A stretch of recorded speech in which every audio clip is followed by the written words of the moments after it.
सभी को प्रणाम। हम पढ़ रहे हैं जन्म शताब्दी पुस्तक माला संतरा, भगवान शंकर क्या है। आइए भगवान महाकाल का, माँ पार्वती का स्मरण करें पूरे दिल से, पूरे अंतर मन से, गायत्री मंत्र के माध्यम से, और उनसे प्रार्थना करें कि उनका सही स्वरूप हमारे जीवन में, हमारे अंतःकरण में, हमारी चेतना में प्रकाशित और प्रवाहित हो। ओम भूर्भुवः स्वाहा तत्सवितुर्वरेण्यं भर्गो देवस्य धीमहि धियो यो नः प्रचोदयात्। पिछले स्वाध्याय में गुरुदेव ने हमें बताया था कि भवानी और शंकर का सही स्वरूप क्या है। भवानी अर्थात श्रद्धा और शंकर अर्थात विश्वास। तो श्रद्धा और विश्वास ही शंकर पार्वती का नाम है। और लेकिन हम क्या करते हैं, हम बहिरंग पूजा में इतने ज़्यादा उलझ जाते हैं कि अंतरंग स्वरूप को समझ नहीं पाते। गुरुदेव हमें इसको समझा रहे थे कि हमें अंतरंग रूप के बारे में हम जानना चाहिए। तो अब शिव जी का तत्व ज्ञान गुरुदेव आज दे रहे हैं। शिव का तत्व ज्ञान। शिव भारतीय धर्म के प्रमुख देवता हैं। ब्रह्मा और विष्णु के त्रिवर्ग में उनकी गणना होती है। पूजा उपासना में शिव और उनकी शक्ति ही प्रमुखता है। उन्हें सरलता की मूर्ति माना जाता है। 12 ज्योतिर्लिंगों के नाम से उनके विशालकाय तीर्थ स्वरूप देवालय भी है। साथ ही यह भी होता है कि खेत की मेड़ पर किसी वृक्ष की छाया में छोटी चबूतरी बनाकर गोल पत्थर की उनकी प्रतिमा बना ली जाए। पूजा के लिए 1 लोटा जल चढ़ा देना पर्याप्त है। संभव हो तो बेलपत्र भी चढ़ाए जा सकते हैं। फलों की वे अपेक्षा नहीं करते। न धूप दीप नैवेद्य चंदन पुष्प जैसे उपचार अलंकारों के प्रति उनका आकर्षण है। क्या है शिव? क्या शिव कहीं है? अगर हैं तो उनकी क्रिया पद्धति क्या है? इन प्रश्नों का उत्तर बाल विनोद की तरह नहीं दिया जाना चाहिए। उनका वर्चस्व साधारण मनुष्य जैसा नहीं कि उन्हें रोटी कपड़ा और मकान जैसे अनिवार्य साधन सामग्री जुटानी पड़े। वे सर्वव्यापी और निराकार हैं। सूक्ष्म अपने आप में एक आकार है, इतना विस्तृत और व्यापक जिससे यह विश्व और ब्रह्मांड सभी आसानी से समा सके। अब भगवान शिव के बारे में गुरुदेव बता रहे हैं कि भगवान शिव बहुत व्यापक हैं, वे सर्वव्यापी हैं, वे निराकार हैं। और अगर हमें उनके बारे में जानना समझना है तो हमको उसको सहजता से नहीं लेना चाहिए। हमको सीरियस होके अच्छे से गहनतम स्तर पर बैठकर चिंतन मनन करते हुए उनको सुनना और समझना चाहिए। क्योंकि शिव एक चेतना है, संपूर्ण ब्रह्मांड की चेतना है, और पूरा विश्व और ब्रह्मांड उनमें समा सकता है। इतनी विस्तारित वो चेतना है शिव। आगे लिख रहे हैं, इस सृष्टि के प्राणी और सभी पदार्थ 3 स्थितियों में होकर गुजरते हैं। 1 उत्पादन, दूसरा अभिवर्धन और तीसरा परिवर्तन। सृष्टि के उत्पादक प्रक्रिया को ब्रह्मा, अभिवर्धन को विष्णु और परिवर्तन को शिव कहते हैं।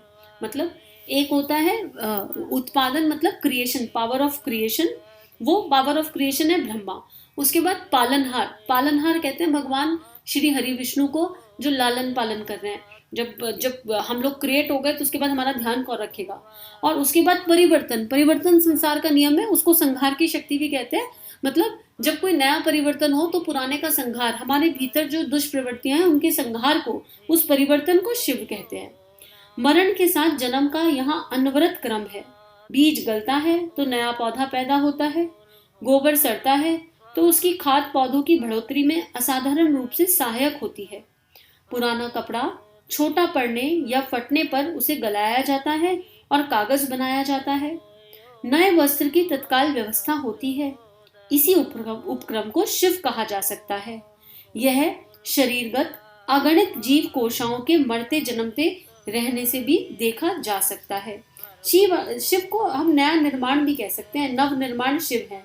लेकिन नव निर्माण करने के लिए कोई नई बिल्डिंग को बनाना हो तो पुरानी बिल्डिंग के ढांचे को पूरी तरह तोड़ना पड़ता है ना, पूरी तरह उसको अलग अलग करना पड़ता है, तितर बितर करना पड़ता है। लेकिन मूल उद्देश्य उसमें कल्याण होता है, इसलिए नहीं तोड़ रहे कि कोई प्रतिरोध या प्रतिकार है। कल्याण मूल उद्देश्य होता है, और फिर नया निर्माण बहुत सुंदर तरीके से होता है। तो शिव नव निर्माण की शक्ति है, लेकिन उस नव निर्माण को करने के लिए एक प्रक्रिया से गुजरना पड़ता है। तो वो प्रक्रिया कई बार कठिन होती है। तो जैसे गुरुदेव एग्जाम्पल दे रहे हैं कि बीज गलेगा, बीज को गलना पड़ेगा अगर उसे पौधा और वृक्ष के रूप में अपना अस्तित्व बनाना है। और उसके बाद उसको सपोर्ट सिस्टम भी लगता है, खाद पानी डालना पड़ता है। तो हर चीज का नया निर्माण तभी होता है जब उसको एक प्रक्रिया से गुजरना पड़ता है, उसे गलना पड़ता है। तो आगे गुरुदेव यही लिख रहे हैं, यह शरीर अगणित जीव कोशाओं के मरते जन्मते रहने से भी देखा जाता है और सृष्टि के जरा जीर्ण होने पर महाप्रलय के रूप में भी। स्थिरता तो जड़ता है, शिव को निष्क्रियता नहीं सुहाती, गतिशीलता ही उन्हें अभिष्ट है। गति के साथ परिवर्तन अनिवार्य है। शिव वो शक्ति है जो सतत चलती रहती है, सतत गतिशील है। परिवर्तन संसार का नियम है और परिवर्तन तो लगातार होता रहता है। और जब उन परिवर्तनों के प्रति हमारा एक्सेप्टेंस आ जाए तो हमारी लाइफ और इजी हो जाती है। शिव तत्व जीवन में आना मतलब परिवर्तन के प्रति एक्सेप्टेंस, परिवर्तन जो अपने भीतर हो रहे हैं, परिवर्तन जो हमारे आसपास हो रहे हैं, उनके लिए एक्सेप्टेंस, पॉजिटिव परिवर्तनों के लिए। शिव तत्व को सृष्टि की अनवरत परिवर्तन प्रक्रिया में झांकते देखा जा सकता है। भारतीय तत्व ज्ञान के अध्यय व्यवसायी, कलाकार और कल्पना भाव संवेदना के धनी भी रहे हैं। उन्होंने प्रवृत्तियों को मानुषी काया का स्वरूप दिया, विद्या को सरस्वती, संपदा को लक्ष्मी एवं पराक्रम को दुर्गा का रूप दिया। इसी प्रकार अनेकानेक तत्व और तथ्य तथा देवी देवताओं के नाम से किन्हीं काया कलेवरों में प्रतिष्ठित किए गए।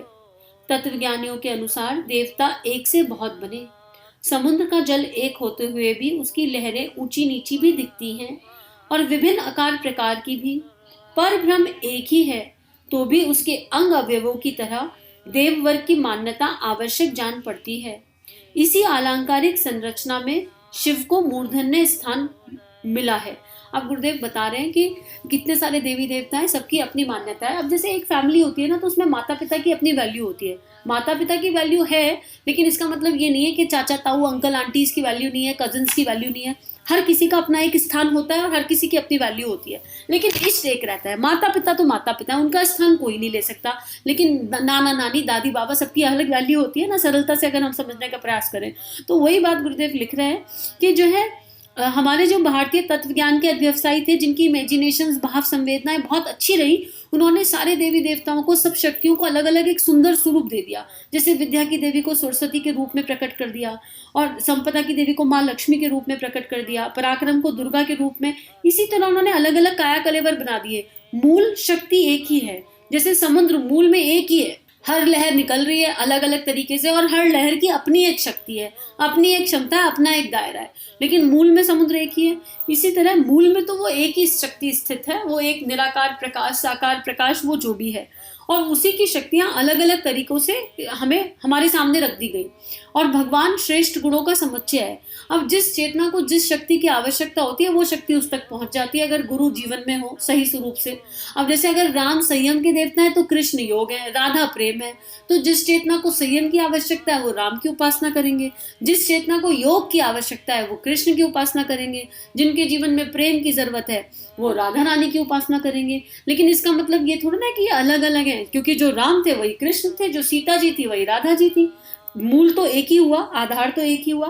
तो उन सब में शिव जी का एक बहुत इंपॉर्टेंट स्थान है, उनको एक विशेष स्थान मिला है, क्योंकि वो परिवर्तन की शक्ति है। और गुरुदेव ने इसको और बहुत सुंदर समझाया है। महाकाल और युग प्रत्यावर्तन प्रक्रिया पूरी एक किताब है, उसके लगभग 92 ऑडियोज हैं देव परिवार पर। सुनकर देखिए, गजब की किताब है। और आज की जो परिस्थितियां हैं, कोविड की जो परिस्थितियां चल रही है, ऐसा लग रहा है कि गुरुदेव बहुत पहले भाग गए थे कि कोविड या इस तरह की महामारियां आएंगी, और उन सब के बारे में गुरुदेव उसमें लिख कर चले गए। तो अगर आपने वो स्वाध्याय नहीं सुना तो उसको जरूर सुनिएगा। आगे लिख रहे हैं, वे प्रकृतिम के साथ गुथकर पतझड़ के पीले पत्तों को गिराते तथा वसंत के पल्लव और फूल खिलाते रहते हैं। उन्हें शमशानवासी कहा जाता है। मरण भयावह नहीं और उसमें अशुचिता, और ना उसमें अशुचिता है। गंदगी तो सड़न से फैलती है। काया की विधिवत अंत्येष्टि कर दी गई तो सड़न का तो प्रश्न ही नहीं रहा। हर व्यक्ति को मरण के रूप में शिव सत्ता का ज्ञान बना रहे, इसलिए उन्होंने अपना डेरा शमशान में डाला है। वहीं बिखरी भस्म को शरीर पर मल लेते हैं ताकि ऋतु प्रभावों का असर ना पड़े। मृत्यु का जो भी जीवन के साथ गुथा हुआ देखते हैं, उस पर ना तो आक्रोश के आतप का आक्रमण होता है और ना भीरुता के शीत का। अब हमारे अंदर जितने भी भय है ना, हम सब में कोई ना कोई भय है। आप अपने किसी भी फियर को अपने सामने रख के देखो और आप पाओगे कि मूल में, हर भय के मूल में एक ही चीज है, fear of losing, fear of death, fear of losing. किसी अपने को खोने का, अपनी किसी वस्तु के खोने का भय, या खुद की मृत्यु का भय, या आसपास के परिजनों की मृत्यु का भय। मनुष्य वो जोकर है जो मृत्यु के सत्य को सत्य जानकर भी उसे भूल जाता है। स्मृति इतनी भंग रहती है। हम सबको पता है कि अगर जन्म हुआ है तो मृत्यु निश्चित है, लेकिन फिर भी मृत्यु का भय सबसे ज्यादा हम पर हावी रहता है। एक भी कोई फियर उठा के देख लीजिए, आपको मिल जाएगा। तो यही बात गुरुदेव कह रहे हैं कि शिव तो वो शक्ति है जो हमें सत्य से हर समय अवगत कराए रखती है। और शमशान में कोई ऐसा नहीं है कि शमशान गंदा है या उसमें अपवित्रता है। अपवित्रता तो तब होगी जब वहां पे जो है कुछ गंदा पड़ा रहेगा या अंत्येष्टि नहीं की जाएगी सही समय पर डेड बॉडी की। लेकिन जब सारे कर्म कर दिए तो वहां अशुचिता का कोई सवाल ही नहीं, क्योंकि आत्मा तो शुद्ध है, नित्य शुद्ध है, पवित्र है। और वो पंचतत्व में मिल गए और आत्मा उस निराकार सत्ता से एक हो गई। तो इसमें गंदगी का या सड़न का कोई प्रश्न ही नहीं उठता। और भस्म हमको स्मरण दिलाने के लिए हम यज्ञ करने के बाद यज्ञ की भस्म को लगाते हैं कि नहीं अपने उसका एक पूरा साइंस है। हम माथे पे लगाते हैं, गले पे लगाते हैं, शोल्डर पे लगाते हैं, हृदय पे लगाते हैं। तो हम अपने आप को याद दिलाने के लिए लगाते हैं ना कि हम कोई भी कर्म करें एक तो श्रेष्ठता की ओर करें, क्योंकि कभी भी शरीर त्यागना पड़ सकता है। इसका आइडिया थोड़ा ना है कि कब त्यागना पड़ेगा। तो हम भय मुक्त होकर श्रेष्ठ कर्म करें। तो ये गुरुदेव हमें आज के स्वाध्याय में समझा रहे हैं शिव जी का एक दिव्य स्वरूप और शिव जी का तत्व ज्ञान। और गुरुदेव कह रहे हैं कि इसको बहुत ध्यान से समझने की जरूरत है, क्योंकि अगर ये जीवन में उतर गया तो जीवन बहुत सुंदर हो जाएगा। आज के लिए इतना ही। हम सभी का जीवन गुरु तत्व के सूक्ष्म सानिध्य में मंगलमय है। आप सभी की दिव्य चेतना। हमारे YouTube चैनल को सब्सक्राइब कीजिए और बेल आइकन पर क्लिक कीजिए ताकि आने वाली सभी वीडियो की नोटिफिकेशन आपको मिलती रहे। आप सभी को बहुत बहुत थैंक यू।